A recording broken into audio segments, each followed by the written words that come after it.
اعتکاف کرنے والوں کے لیے بہت بڑی خوشخبری ہے دوستو۔ اعتکاف جس نے بھی کیا، جس خوش نصیب نے بھی، اللہ اکبر، اس نے اتنا بڑا ثواب کا کام کر دیا دوستو۔ اللہ کے محبوب فرماتے ہیں کہ جس نے اعتکاف کر لیا اس کی رات، اس کا دن، اس کا ہر لمحہ عبادت میں گزرتا ہے۔ سبحان اللہ۔ دیکھیے اعتکاف کرنے سے کیا ہوتا ہے، اعتکاف کتنے قسم کا ہوتا ہے، یہ بھی آپ کے لیے جاننا بہت ضروری ہے اور اہم سوال ہے۔ اعتکاف 3 قسم کا ہوتا ہے، 3 قسم کا۔ پہلا جو اعتکاف ہے وہ ہے واجب، دوسرا سنت، تیسرا نفل۔ واجب اعتکاف کس کو کہتے ہیں، کب کرنا ضروری ہوگا؟ واجب اعتکاف تب ہوتا ہے جب کہ آپ نے کوئی منت مان لی کہ اللہ تعالیٰ میرا یہ کام کرا دے، میرا یہ کام کر دے، اور اللہ تعالیٰ اس کام کو پورا کر دے گا تو انشاءاللہ میں اپنے رب کی رضا حاصل کرنے کے لیے اعتکاف کروں گا۔ سمپل سی بات ہے۔ اب آپ نے جتنے دن کی بھی نیت کی تھی، آپ نے 1 دن کی نیت کی تھی، 2 دن کی تھی، 5 دن کی تھی، 10 دن کی تھی، اس میں آپ کے اوپر ڈیپینڈ کرتا ہے اور آپ پر جو ہے یہ آپ کو کرنا ہے کہ کتنے دن کی آپ نیت کریں گے۔ آپ نے مان کے چلیے، آپ نے سوچ لیا کہ اللہ نے میرا یہ کام پورا کر دیا تو پھر میں رب کی رضا حاصل کرنے کے لیے 3 دن کا اعتکاف کروں گا، تو اب یہ آپ پر واجب ہو گیا کہ اس اعتکاف کو آپ کریں گے۔ ٹھیک ہے، یہ اعتکاف کہلاتا ہے واجب، یہ کرنا واجب ہوتا ہے اور ضروری ہے۔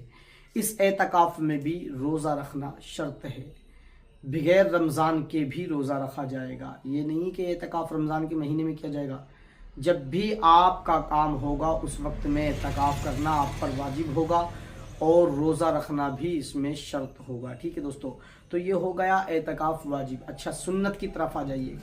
تو رمضان کے آخری عشرے میں، جیسے اب یہ رمضان کا آخری عشرہ چل رہا ہے، اس میں پوری بستی میں سے، ٹھیک ہے، جس مسجد کا جو حلقہ ہوتا ہے اس حلقے میں سے ایک آدمی کا مسجد کے اندر بیٹھنا، یہ کہلاتا ہے سنت۔ یہ سنت علی الکفایہ ہے، یہ سنت اعتکاف ہے کہ اگر بستی میں سے ایک آدمی بیٹھ گیا تو پوری بستی گناہوں سے بچ جاتی ہے اور اس پہ بستی پہ گناہ نہیں ہوتا۔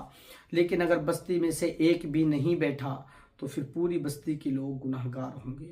دوستو، یہ رمضان کے آخری 10 دن میں 20ویں سے لے کے 20ویں کے غروب آفتاب سے لے کے اور چاند رات تک، چاند نکلنے تک آپ کو مسجد میں رہنا ہوگا۔ یہ سنت اعتکاف ہے، اس میں بھی روزہ رکھنا شرط ہے۔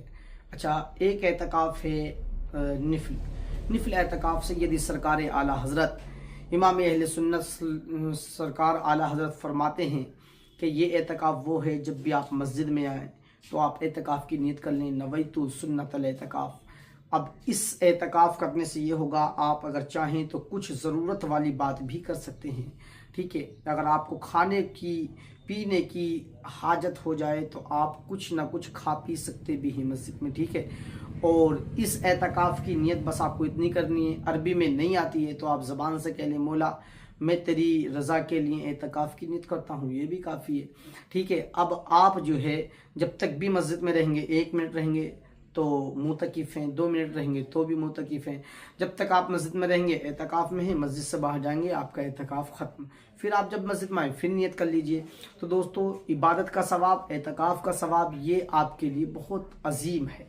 ٹھیک ہے، تو آپ اعتکاف کی نیت کر لیں جب بھی آپ مسجد میں آئیں۔ ٹھیک ہے، اعتکاف کرنے والوں کے لیے خوشخبری کیا ہے؟ اعتکاف کرنے والوں کے لیے اللہ کے پیارے محبوب صلی اللہ تعالیٰ علیہ وسلم ارشاد فرماتے ہیں کہ جس نے رمضان کے آخری 10 دن میں اعتکاف کیا، یعنی آخری عشرے میں اعتکاف کیا 10 دن کا، تو اللہ تبارک و تعالیٰ اس کو 2 حج اور 2 عمروں کا ثواب عطا فرماتا ہے۔ اور حضرت حسن بصری رضی اللہ تعالیٰ عنہ کا قول ہے کہ اللہ تعالیٰ روزانہ اس کو ایک حج کا ثواب عطا فرماتا ہے، سبحان اللہ۔ تو اعتکاف کی بہت بڑی فضیلت ہے۔ دیکھیے دوستو، اگر اعتکاف کوئی کرتا ہے، ٹھیک ہے، مسجد میں کوئی اعتکاف کر رہا ہے، تو پھر اسے آسانی سے شب قدر بھی مل جاتی ہے۔ اور شب قدر کیا ہے جانتے ہیں؟ شب قدر 1000 مہینوں کی عبادت سے افضل ہے۔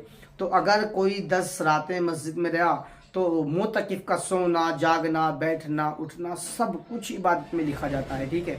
تو اب آپ اس طرح سے شب قدر کو بھی آسانی سے پا لیں گے، ٹھیک ہے۔ تو اعتکاف کرنے والے بڑے خوش نصیب ہیں۔